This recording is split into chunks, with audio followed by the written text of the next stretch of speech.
Bem-vindos ao Globo News Painel. O julgamento do mensalão parece estar entrando na sua fase final. Mas os ministros do Supremo Tribunal Federal mantiveram suspense ao adiar para a próxima semana a decisão sobre uma eventual nova rodada de recursos, os embargos infringentes, em linguagem jurídica. Traduzindo para este caso, se os embargos forem aceitos, 11 réus que foram condenados por placar apertado, 6-4, poderão ter um novo julgamento e as sentenças podem mudar. Isso porque houve duas alterações importantes na composição do tribunal, com a aposentadoria de 2 ministros que votaram pela condenação nos casos em que caberiam embargos infringentes.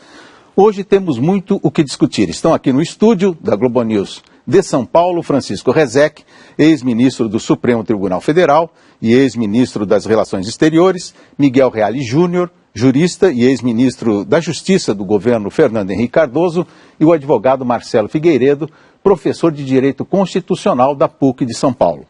Quero também saudar os ouvintes da Rádio CBN que acompanham esta edição do Globo News Painel aos sábados. Ministro Rezec, o senhor que já esteve lá no tribunal pode nos responder essa pergunta. Existe alguma chance, mesmo que pequena, dos embargos não serem aceitos e esse julgamento ainda continuar por mais algum tempo? De serem aceitos. De serem aceitos. Infringentes serem aceitos de um julgamento. Sim, é possível. É possível que isso aconteça. Isso será sabido na semana que vem. Um fato extraordinário que foi a antecipação dos embargos. É difícil prever. Mas, enfim, de qualquer maneira, isso será decidido semana que vem. Agora, se os embargos infringentes forem considerados admissíveis, forem considerados possíveis nessa situação, não é exato que isso vá arrastar o processo por muito tempo mais. Os embargos infringentes se refeririam a determinado número de réus quanto a determinado número de tópicos da acusação. E o tribunal, que já lidou com toda a matéria contida nesse processo, poderia fazê-lo rapidamente se quisesse. Aparentemente os tópicos seriam, grande parte deles, por formação de quadrilha. Sim. E também por lavagem de dinheiro. Exato, envolvendo só aqueles réus em que a votação a respeito desses tópicos de acusação comportou 4 votos vencidos. Mas eventualmente as sentenças podem ser mudadas. Sim, nos embargos infringentes. Agora veja, a lei de 1990, que alterou a dinâmica da ação penal no Supremo e no Superior Tribunal de Justiça, deve ter se inspirado na ideia de que, ao não falar mais desses embargos, no fato de que não se prevê a mudança na composição de um tribunal. Não é em função disso que as leis são feitas. O recurso, então, significava algo como: os senhores e senhoras estão certos do que disseram, mantêm essas posições, ou quem sabe se alguém, na maioria, mudou de ideia nas últimas semanas. Era algo um pouco mal fundamentado, como filosofia de processo. E talvez por isso mesmo a lei de 1990 tenha acabado com os embargos de divergência. Vamos ver o que o Supremo diz. Agora tem 2 ministros novos, com pensamentos próprios. Tem. Nós não sabemos qual. Exato. Aí sobre o fundo da ação penal, enfim. Mas a questão primeira a ser decidida é se cabem ou não, depois da lei de 1990, esses embargos. Doutor Reale, o que o senhor acha disso? É possível que isso se estenda? É possível mudar as sentenças? Eu acredito, Tony, que é mais provável? Eu acho mais provável que não sejam admitidos os embargos infringentes. Até por manifestações que já ocorreram. Me parece que o que está disposto sobre embargos infringentes no regimento do Supremo Tribunal Federal, de certa forma, não foi recepcionado pela lei que disciplinou especificamente a tramitação das ações criminais perante o Supremo Tribunal Federal. E, na verdade, não se equiparam os embargos infringentes que estavam previstos no regimento com os embargos infringentes admitidos nos julgamentos de segunda instância pelo Código de Processo Civil. Né? Por quê? Porque, na verdade, em julgamentos pelos tribunais de segunda instância, existe um novo corpo que vem a julgar. São 2 votos pela condenação, 1 voto pela absolvição. interpõe-se embargos infringentes e são chamados 2 juízes novos e indicado um novo relator, que não é o que acontece no Supremo Tribunal Federal. O Supremo Tribunal é revisor dele mesmo. É revisor dele. Deixa de ser embargos infringentes para ser um pedido de reconsideração. Na verdade, é um pedido de reconsideração, que não tem muito cabimento, porque o corpo é o mesmo. E por isso é que... Mas tem 2 ministros diferentes. Mas isso é eventual, isso é um problema ocasional, efêmero. Não é por isso que se vai, porque podiam não ter 2 ministros. A regra é uma regra geral, ela não é casuística para dizer se houve 2 ministros que substituíram 2 anteriores, cabe os embargos infringentes. Não é esta a motivação que justificaria eventual a admissibilidade dos embargos infringentes. Então, a cada vez que muda o ministro, tem que mudar todos os votos, tem que refazer a votação. Ou seja, e me parece, então, que não deva prevalecer. Até esta sugestão do ministro Barroso de que todos se manifestassem antes é até para ganhar tempo, efetivamente. Todos se manifestam e vem a decisão. Me parece que vai prevalecer a ideia de que a lei não recepcionou o que está disposto no regimento. Então, Marcelo, eu não sou jurista, mas só aqui para colocar para efeitos de debate. Não teria uma certa razão os réus dizendo que eles estão sendo julgados apenas numa instância, então, portanto, esses recursos que estão vindo agora, os que já passaram nessa semana, os que vão na próxima semana, seria uma forma de haver uma revisão que eles teriam direito? Não há dúvida que o fundamento dessa insurgência deles é legítimo, não é? Todo réu, sem dúvida, dirá isso. O problema não é bem esse, o problema é que o Supremo Tribunal Federal é um tribunal único, é a instância mais elevada da justiça brasileira. E tudo ocorre com os 11 ministros. Então não há como alterar o Supremo Tribunal Federal em razão desse julgamento. Eu diria que o problema é um pouco diferente. O problema é julgar ações penais originárias no Supremo. Quer dizer, essa é a discussão. Se nós devemos ou não no Brasil manter o foro privilegiado, que é um problema muito complicado. Já se mostrou que nós não devemos. Eu acho que não, nós devemos reformar para... Mas as autoridades ficariam iguais a todos os outros brasileiros? Eu creio que sim, salvo as altas autoridades da República, o presidente da República, os ministros do Supremo, o procurador-geral da República, todas as demais autoridades deveriam ser processadas em primeiro grau. E essas autoridades continuariam sendo processadas apenas pelo Supremo? Exato. Porque, do contrário, quer dizer, o Supremo é uma corte constitucional, é um tribunal que não é vocacionado a colher prova, a ouvir testemunha, não é? Isso realmente foge ao padrão do Supremo. Queria até saber, doutor Rezec, qual é a sua opinião sobre o foro privilegiado? Veja, o fato, só explicando, quer dizer, o fato das autoridades serem julgadas apenas pelo Supremo. A comunidade jurídica sempre insistiu na circunstância de que isso que se chama foro privilegiado não é bem um foro privilegiado, é um foro por prerrogativa de função. Exato. E isso, como está sendo visto agora neste caso, isso na realidade não privilegia no sentido de abrir maiores caminhos para a tentativa de recurso, de reforma, etc. Agora, proporciona ao réu o julgamento pela instância, por um colegiado de 11 pessoas, o Supremo não funciona por turmas, esse tipo de ação, e 11 pessoas que compõem o mais alto tribunal do país. Nesse sentido é que há um privilégio em certo sentido, mas há também um encargo. Já houve casos, a jurisprudência brasileira em São Paulo, em outros lugares do país, já nos mostrou no passado remoto ou nem tanto, algumas situações em que o réu era o primeiríssimo interessado em sair do que se chamava foro privilegiado por prerrogativa de função, porque achava, por exemplo, que o tribunal do júri lhe daria muito maiores chances de absolvição à luz das tradições do tribunal do júri do Brasil. Agora, eu não sei, eu tenho alguma dúvida sobre... de qualquer maneira, deveria prevalecer, ainda que se baixasse o nível do foro, que devesse conhecer em primeiro grau de ações penais dessa natureza, o que não se poderia nunca descartar é o princípio da unidade do processo.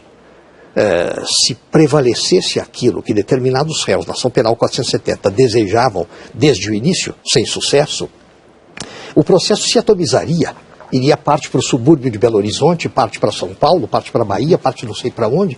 Isso não terminaria nunca. O que todos sabem é que nessas circunstâncias esse processo não teria fim em momento algum da história. A unidade do processo e, ao mesmo tempo, a sua concentração nas mãos do Supremo foi o que garantiu que, num espaço de poucos anos, isso pareça próximo de chegar ao fim. E o senhor acha que os réus tiveram todos os seus direitos garantidos de defesa? Veja, Tonico, o sistema brasileiro é o que maior número de recursos oferece a todos. Nós somos criticados lá fora e nos criticamos ferozmente a nós mesmos por termos um sistema processual que parece ter sido concebido para que nenhum processo acabe nunca. E aquele que por casualidade acabar possa ser prontamente anulado, enfim. É algo que nos deixa mal perante nós próprios, perante os que nos observam lá de fora. Ninguém, em parte alguma do mundo, poderia acusar o Brasil de ser um país onde não há acesso à justiça e recursos intermináveis.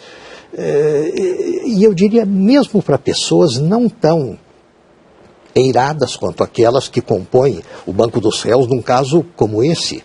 Até mesmo o réu pobre, pelos sistemas de assistência judiciária de que o Brasil dispõe, tem como se defender e recorrer. O processo penal não atua de modo tão moroso no Brasil em favor de determinada classe. Ele é moroso em todos os casos. Eu até vou colocar uma impressão minha, que eu acho que os réus hoje, vendo o que aconteceu no julgamento, talvez eles tivessem lá atrás decidido que o melhor era ter renunciado ao mandato, por exemplo, e ter sido julgado em primeira instância e não no Supremo.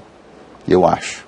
Agora, eu não sei o que vocês acham disso aqui, porque eu acho que o Supremo surpreendeu muito pelo julgamento e pelas penas e condenando. E acho que ninguém esperava isso. Acho que a opinião pública não esperava isso e eu acho que os réus também não esperavam isso. O senhor acha que primeiro, é isso? Quanto ao problema do foro privilegiado, que o ministro Rezec muito bem lembrou que a terminologia exata é por prerrogativa de função, eu lembro o seguinte, é muito importante ter o foro por prerrogativa de função. Imagine a cena do presidente Lula ir falar com um juiz como foi falar com o Gilmar Mendes. É por isso que precisa ter o Supremo Tribunal Federal, para que seja uma autoridade que não se constranja com imposições que venham daqueles que ocupam os cargos altos que são por eles ocupados e que vão ser julgados.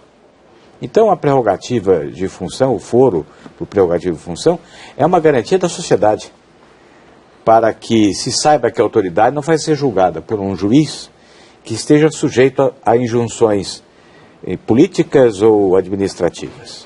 Mas o senhor acredita que eles teriam mais chance na primeira instância, os réus? Na verdade, eles imaginavam, pela longa história de julgamentos similares no Supremo Tribunal Federal, que esse julgamento não chegaria ao final. A expectativa dos réus e dos seus advogados é de que esse julgamento não ocorreria. O pedido que o Lula foi fazer ao primo Gilmar Mendes era no sentido de adiar. Imaginavam que nunca iria ocorrer esse julgamento, e o julgamento ocorreu.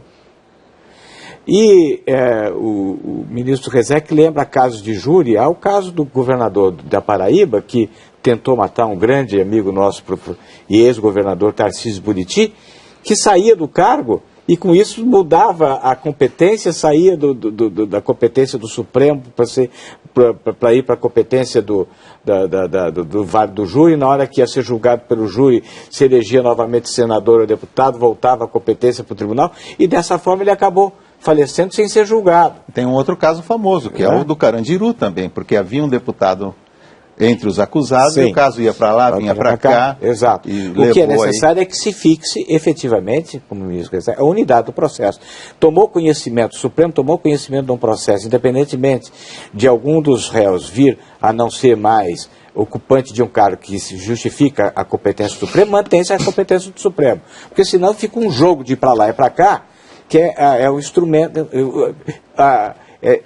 este critério do foro privilegiado, vamos chamar assim, vira um expediente para evitar o julgamento.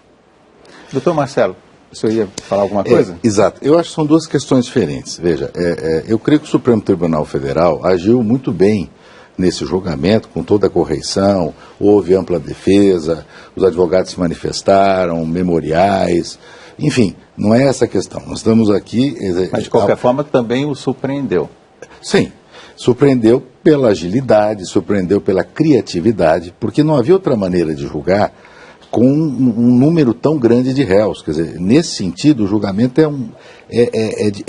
é único nesse aspecto, pela quantidade de réus, pela complexidade das situações, né? Com 3 ou 4 núcleos, um núcleo político, um núcleo financeiro, quer dizer, realmente foi um julgamento difícil.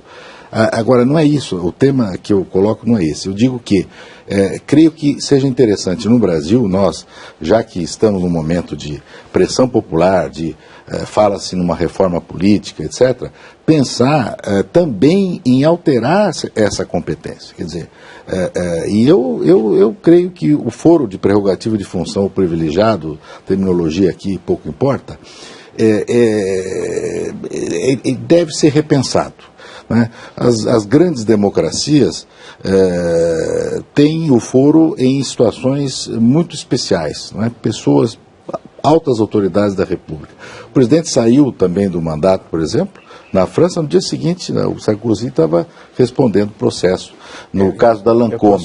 Eu tenho receio de que, por exemplo, se estabeleça aqui a responsabilidade de um prefeito por crimes de responsabilidade da sua gestão, venha a ser julgados pelo juiz da comarca. Então, a competência do Tribunal de Justiça dá uma segurança de que não haverá interferência política, pode haver, seja a favor, seja contra. O inimigo político pode interferir junto do juiz. O inimigo pode usar a justiça para perseguir o magistrado. Aí abre o magistrado, 5 processos. Ou seja, é a comunidade que vai estar sendo objeto também de manipulação junto ao magistrado.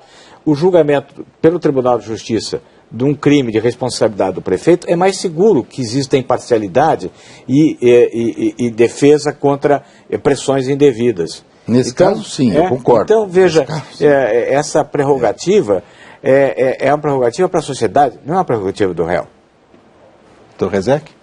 Eu entendo isso também. Eu penso que o sistema tem servido mais a garantia, a correção e a isenção do julgamento em função da altitude do tribunal que se ocupa originalmente desses casos, em que o réu tem a prerrogativa de função.